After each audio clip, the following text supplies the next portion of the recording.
Well, we're getting our bearings here at Tech Garage. Welcome back. It's time for Garage Ed, and I want to talk about bearings. They're a critical part of the suspension system, and they need some attention. Let me give you a scenario. You know, you're going down the road and you hear that growl or that hum noise, whoop, whoop, whoop, whoop, as you're going.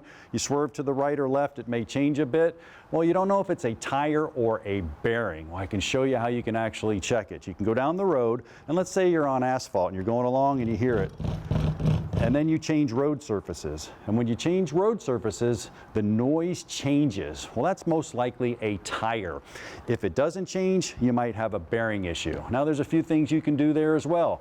You can go over to the tire, and I've been telling you for years, you can go at 12 o'clock or 6 o'clock. Well, new rules apply. The newer cars have a lot of caster built into the actual tires, which makes it go forward, and you're jiggling the suspension. So I want you to go at 11 o'clock and 5 o'clock and go back and forth on the newer cars and see if there's any play in that bearing. Another thing you can do, well, a stethoscope. You can go get a stethoscope, put it on, spin the bearing, and see if you hear any noise. But remember, you're taking about 5,000 pounds off that bearing, it may go away. What are you listening for? Well, listen to this.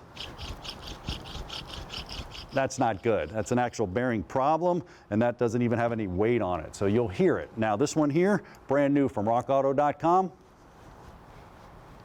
Nothing. You don't hear anything, and it's super tight. That one's loose. Now, there's a couple of different types of bearings. Now, there's the Gen 1 bearing. Now, we did that in a couple seasons past. You have to get a press. You have to put it in there. You have to make sure you use the right adapters. You're going to take the spindle out, press the whole bearing in.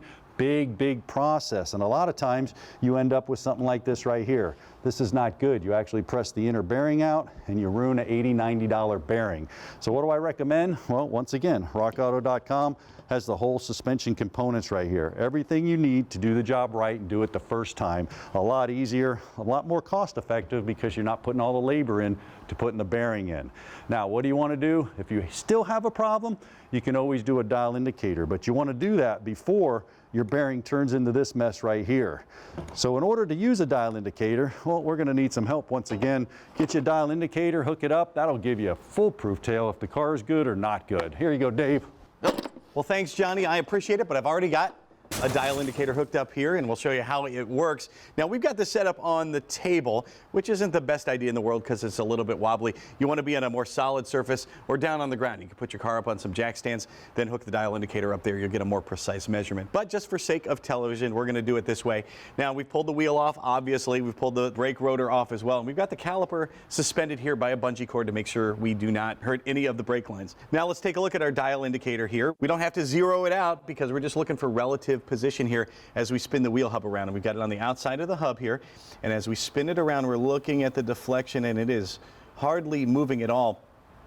And in fact, if you're under 3 thousandths, you're doing okay. Anything more than that, think about it. If you got 3 thousandths down here, it's going to translate to the brake rotor. That's also going to translate out to the tire. So 3 thousandths here is going to be a whole lot when you get out to the edge of the tire, and that's going to make a big wobble as you drive down the road. There's a few things you can do to prevent this kind of deflection. One, you want to keep the surface of your hub clean. So make sure this is free of debris because remember, that can create the deflection right there by itself.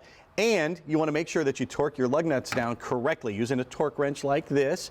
Too much pressure or too little, you can end up warping the hub and you're going to be in a world of hurt. But if you need a replacement, go check out rockauto.com for an entire hub assembly. Hey, by the way, if you don't use a torque wrench and you tighten the bolt too much and it breaks off, what do you do about it? Well, we're going to show you coming up next on Tech Garage, presented by rockauto.com.